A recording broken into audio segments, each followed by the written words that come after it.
y'all. Welcome to Book World, The Great Escape. I'm CJ Peterson with my List If I Can Point the Right Direction co-host, author Michael Scott Clifton. Today we have two special guests, not one, but two amazing ladies, Lynn Colby and Danielle McDonough, and we're going to be talking about authors and Comic-Cons. Before we do so, Mike, how was your week? Well, that was great. This is the, you're suffering from, cough, asthma, pollen, whatever, that's, and I finally, I've been dealing with that since December, and this is the first week I've actually had my voice completely and haven't been coughing. But also today, I got an Instagram message from a person who had bought one of my books at a Comic-Con in Rogers, Arkansas, back in January. And it was the Janice Witch. And she said, "Man, I love your book.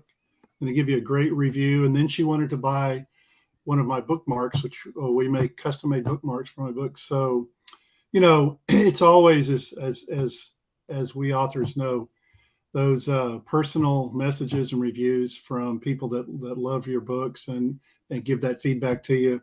You can't put a price on that. So it made my day and my week. Awesome. So what's next for you that's coming up? Okay, so in March, I'm going to the Boys State basketball tournament, which I've been going to here in Texas since 1989. Got to see some historic figures there. Shaquille O'Neal, he actually got in line next to me when he's a high school senior at a no way. Yes, biggest human being I've ever seen in my life. In real life, I've never seen anyone even come close to being that big. You're looking up. And you're pretty tall yourself, so you know. Yeah. He's only 6. He was only like 17 years old, and my whole body probably didn't weigh as much as his leg. But anyway, so COVID interrupted that. So my friends and I, we're going back. We started up again 2 years ago after COVID, and we're going back this year. And in March, I'm going to speak to the Lions Club here in Mount Pleasant about books. All of a sudden, we have a local authors organization here called Northeast Texas Writers Organization, and we've had quite a few new members in the last six months to a year, and a lot of things going on locally here that have never gone on before. People are all of a sudden, I can't explain it. You mean we have people in this town that actually write books that are authors? Yeah, they've been here for 40 years. So, but anyway, a lot of opportunities. Everywhere. Yes, we're everywhere. We're everywhere. Lemmings, yeah. But anyway, and then in April, I'll be going to the Winsboro Book Festival and the Longview Art Walk, which I try to do this hold quarterly. The Comic-Cons, which we'll be talking about, 95% of mine start in the summer and run through December. So I don't do a lot in the spring. So anyway, that's what's up with me. Well, March is our first Comic-Con of the season. We'll be doing Comic Conroe March 10th, 11th, and 12th in Longview Convention Center in Conroe, Texas. So I will be there. You just kind of got to catch me because I run the floor. So I will be like a streak. There she goes. Go grab her sort of deal.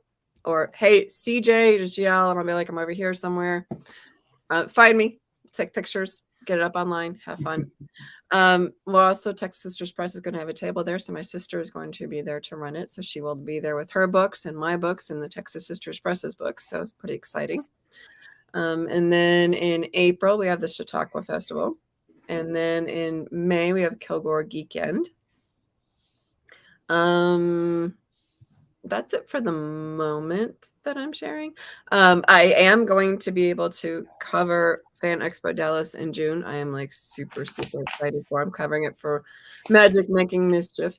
And this year I'll be getting an autograph from Joseph Quinn. For those people who know Stranger Things, he's Eddie Munson, and Stranger Things is one of my favorite fandoms too. So what about you ladies?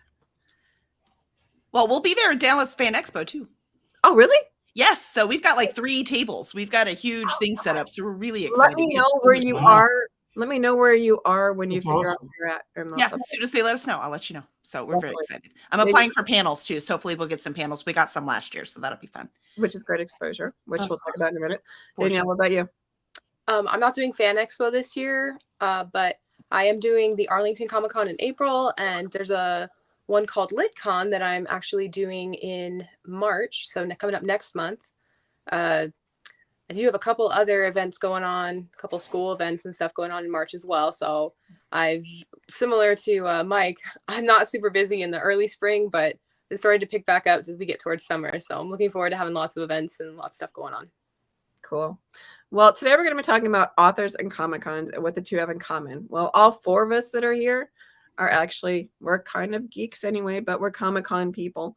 And there's kind of a certain breed to the Comic-Con crew for the authors especially. Do either one of you ladies want to start off with that? And, what exactly makes a good fit for an author in a Comic-Con? Let's start with that. Well, first, you can't be scared of people. They're crowded. There are a lot of people there. So I always say most writers are introverts. Not all of us, but most of us are. I don't know if you are. Danielle, are you an introvert too? Yes. Yeah. So, and most of us are. This is just who they are. I tend to be an obnoxious introvert, but I'm also an introvert. So it's very difficult for me to stay high energy all day. So the one thing you have to do is prep for it. So you have to make sure that you're high energy, you're ready for those people. I always say I just put on my author mask. This is my mask I put on for the people because I love my stories. I'm excited about them, and I know they will be too. So I just need to communicate that to them. So I can go back to the hotel and collapse that night. The next week, I can sleep all day on Monday. But until then, for this weekend, I need to be on. So that's the very first thing you have to be. You cannot just sit there behind your I wanted to say panel. Yeah, behind your table. Thank you. You can't just sit there behind the table and expect people to buy your books. You have to actually sell them to the people. And a Comic-Con hangover is a thing. Oh, yes. For sure. So it's like an emotional hangover. It's kind of like, if you meet me in person, unless I'm at a Comic-Con, I'm usually painfully shy. When I first started them, I would hide behind the table. My sister would just bring people to me. It was great. But now it's like we arm wrestle to see who gets out from behind the table and get to go have fun. And they're fun. You get to know lots of people and stuff. But there's kind of like certain genres that you should probably fit into to fit within the Comic-Con world. Danielle, do you want to go with that one? Sure. So similar to like how sports draws a big crowd of people who like sporting events, Comic-Cons tend to draw people who are into more fandom type things. So usually fantasy, sci-fi, young adult fiction. Those are tend to be the ones that people look for at Comic-Con. And horror. And horror. Sorry. Yes, definitely horror. That's becoming a much bigger genre too. Stranger Things has actually helped that along a lot. Yep. Definitely gotten that to be more spotlight. So it's just kind of finding, your people and your fandoms and knowing which ones to bring up to them and mention, I'm dystopian. So if I say people, hey, this is kind of similar like Hunger Games or Divergent, it really strikes a chord with them because that's something that's familiar and that they already like. Yeah, it's like for my Stays of Time trilogy, I say it's like Stranger Things minus the Mind Flayer meets X-Men. And they know exactly who I'm talking about. But if you have somebody who's not like a sci-fi fan, they're like, I need a little bit more info. Yeah. So it'd be safe to say that at Comic-Cons, the people who attend there enjoy engaging their imagination. And for sure. Because other genres, fantasy, sci-fi, Dan, you mentioned all those horror, great fit for Comic-Cons.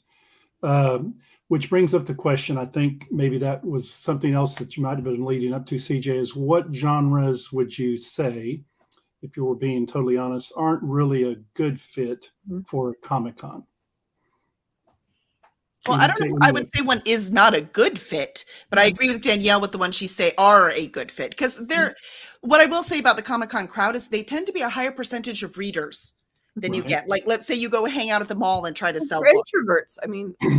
Well, not just introverts. There's plenty of extroverts there, but there are a lot of readers. Yeah. So again, they like to use their imagination. They like to be creative. And yes, they're consuming a lot of TV and movies. I do as well.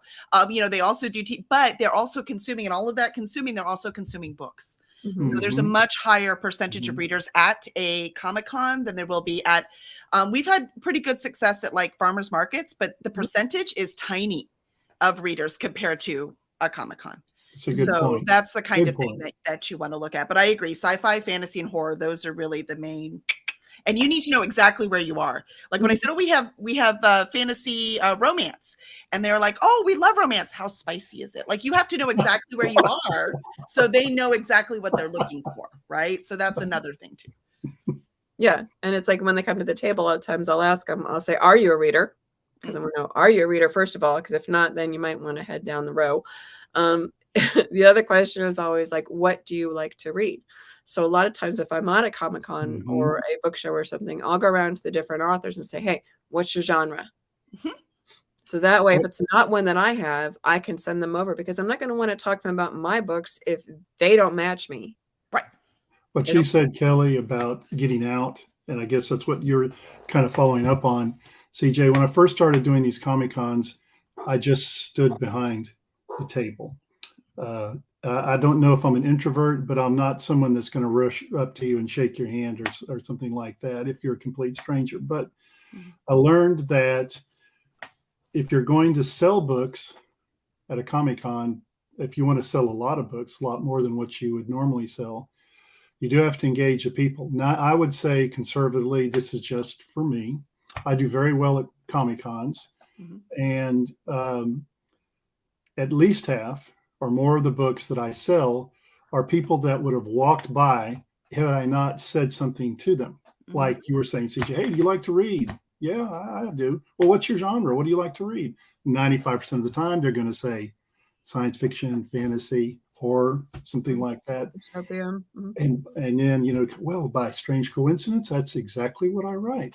Who would have thought? You know, but anyway, that's a very good point, because if you don't try to engage the people who are walking by, you'll sell books, but you'll miss half probably of the sales and the readers that you might have had if you just said a word or two to them. Definitely.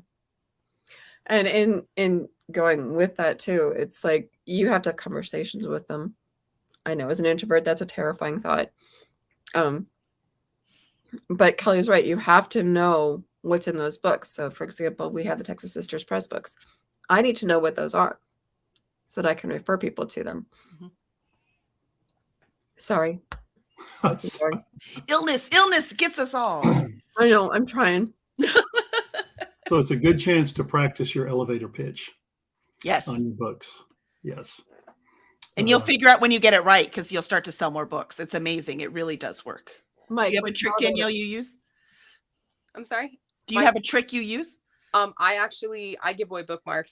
People walk by, I have a bookmark for every different book I have, and I'm like, hey, which one do you like the best? Get people to like stop and look at them and pick out a free gift. So for those that are watching that don't know, what is an elevator pitch? It's something that you can pitch your book to in the time the elevator gets from like floor 1 to floor 6. So it needs to be quick. So they used to be like, you'd get in the elevator with an agent in New York and you really need to sell them your book right now, because once they get off that elevator, they're not going to talk to you again. That's how the whole thing started. An elevator pitch is not just for books. It could be for whatever the heck you're pitching. So it needs to be short, sweet, down to the point, and compelling. So they want to hear more. But you know, I found, Kelly, I haven't done this long enough now to sort of get a feel of the kind of people. Not most of them, the elevator pitch, like you described, that's what you want to do. But I've got to the point where I can tell that they want it more, you know. Then you give them more. Yes, you can tell that there's some of them, well, can you tell me a little bit more? And they're not going to say that, but you get that sense that they want more of that. So I don't know. And quite frankly, then they're already sold. So you better actually have that book in their hand when they leave. If not, then you need to relook what you're doing, because they're already sold if they're going to keep listening. If they want to know more, then they're interested. They're interested. Sell them now. Right.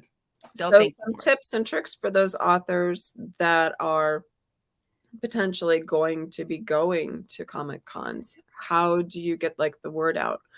For example, like for mine, I have QR codes.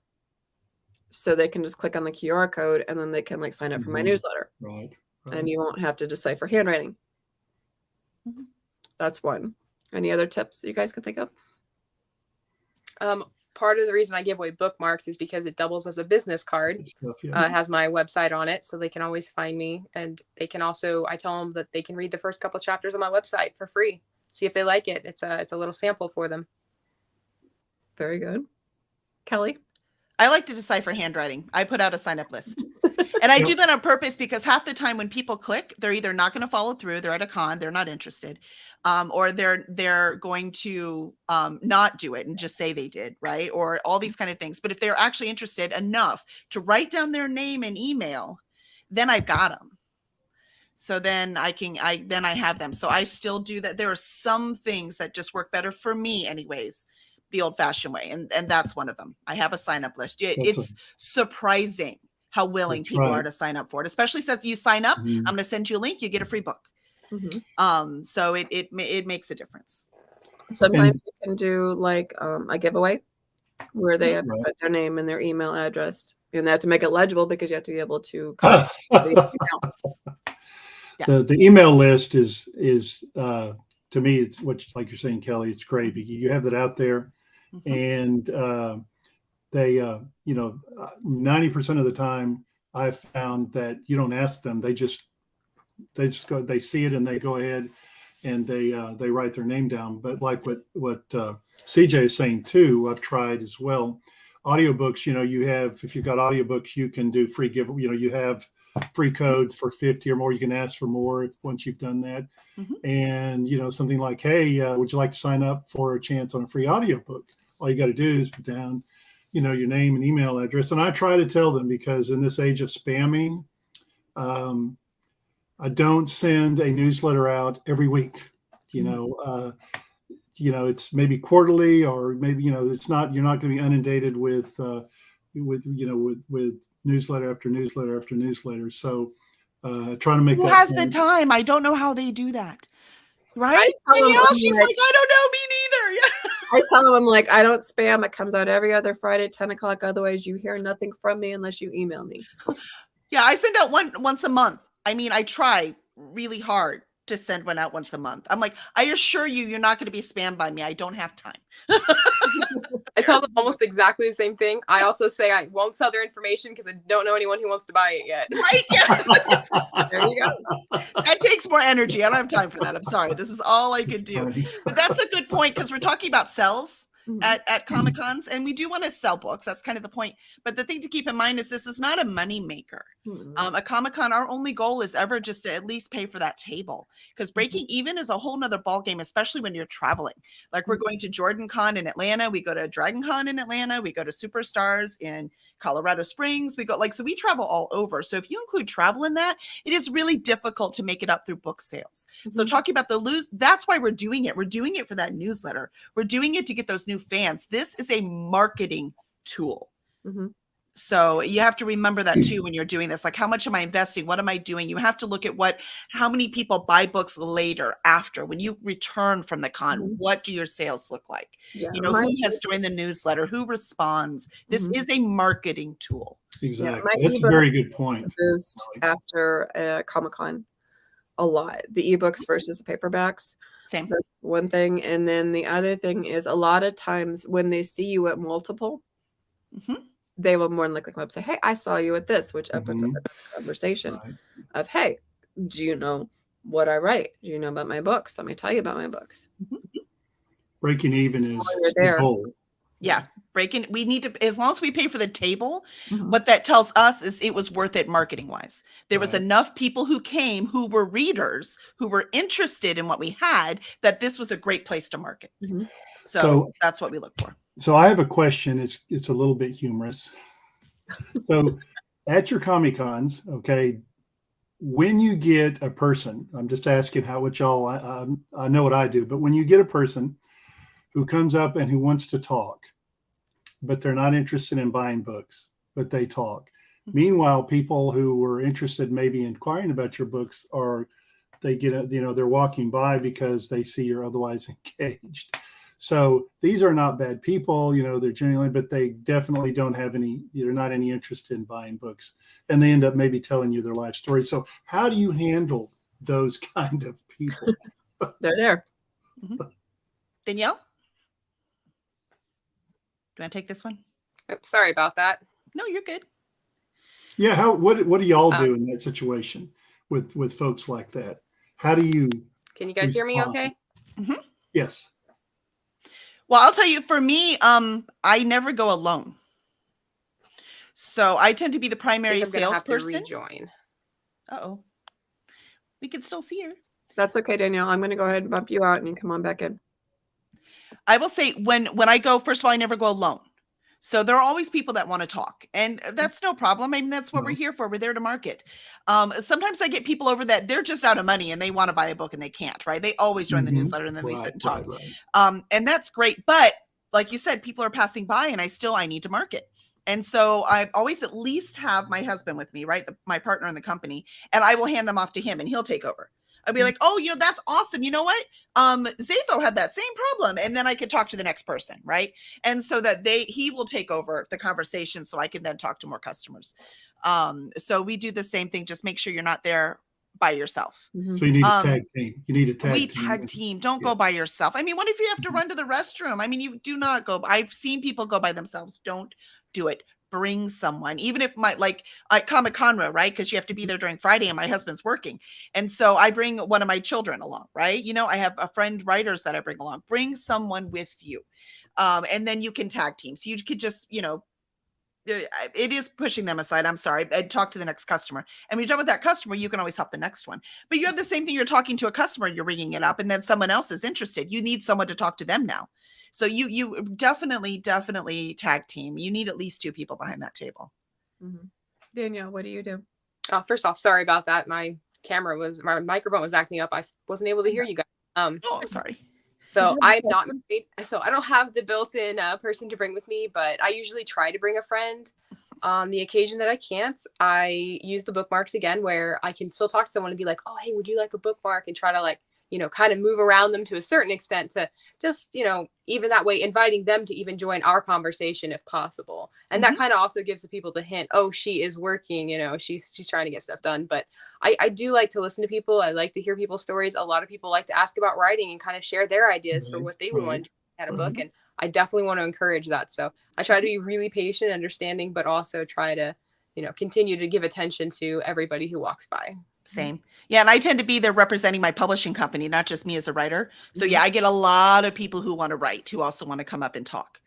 So, which is, again, fine. I have no issue with that. It's just, I also need to market. So yeah, we need to tag team it. Definitely. Mm-hmm. So do you have any advice for somebody who's an author who's considering doing this? If you could give them like one gold nugget, Kelly, what would it be? Well, if you've never done this before and you want to go out and you're nervous about it, find a fellow author who is local to the event and who wants to go too. Share the table. Mm-hmm.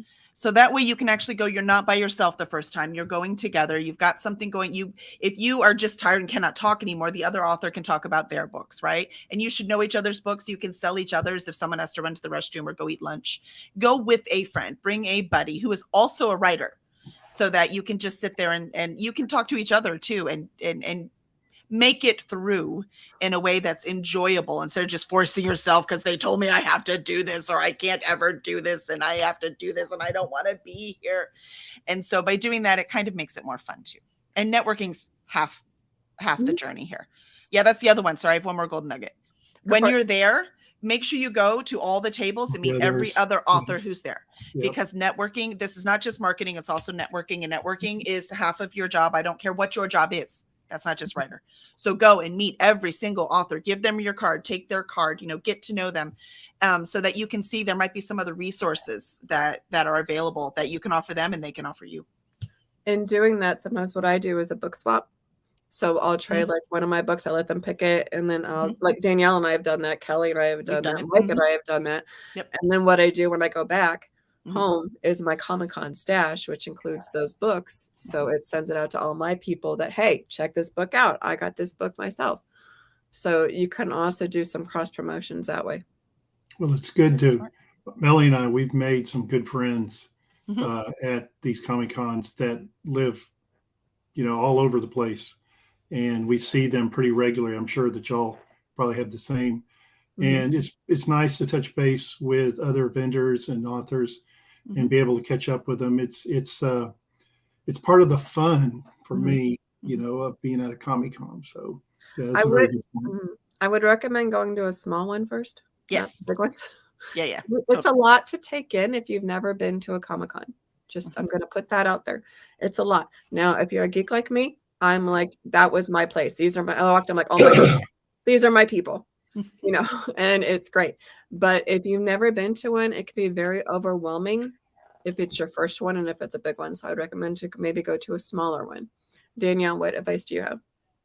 Got to leave your shyness at home. You got to talk to people, man.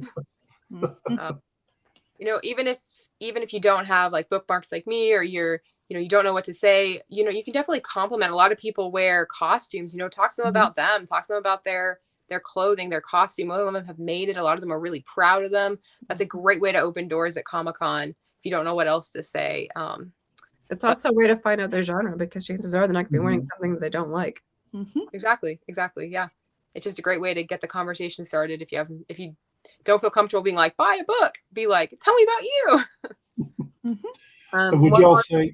I was going to say one more piece of advice is panels. A lot of times Comic-Cons have panels. Now, a lot of times there'll be like an author panel, or there'll be like a multi-genre or a specific author type of panel. If you're a podcaster, if you're a publisher, if you're a blogger, if you're an author, find out what these panels are and find out if you can get on them, because a lot of times it's really good exposure. Plus, it's still that networking and connecting, because I know for a fact that Danielle and Mike and I did one at Tyler Comic-Con, and that's actually how I met Danielle. And then I met her later at a different one. Mike and I connected. I can't remember how we even connected, but we did a while ago too. Kelly and I connected through a couple different areas and ran into other Comic-Cons.